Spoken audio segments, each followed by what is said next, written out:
And there's obviously, this has aroused in the Catholic population, I think, at least the people who are talking in front of me, a sign of unusual possibility.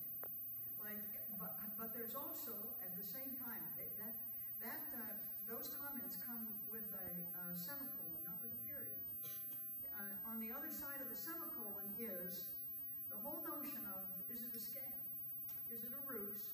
Will it go anywhere? And the classic Catholic symbol of that problem comes from Paul VI's commission on the rights and duties of women, where of the group of 76, of that group of 76, 72 recommended the changes, among which was the change in our attitudes toward contraception. 4 did not, and those 4 prevailed.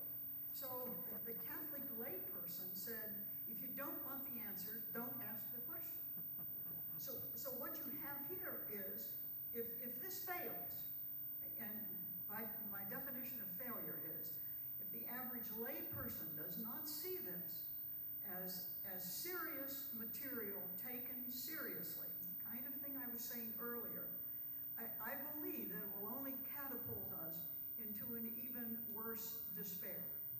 Because you have people now looking at this beautiful man, and I do mean that. But you know, they see him as pastoral. They're not sure he's prophetic, and they are not sure whether or not he really is a reformer or a rhetorician.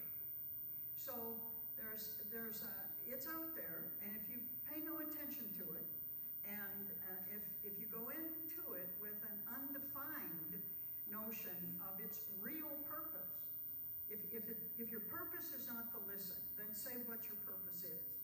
If you're going to listen, I mean, it's a crossroads. It can be a moment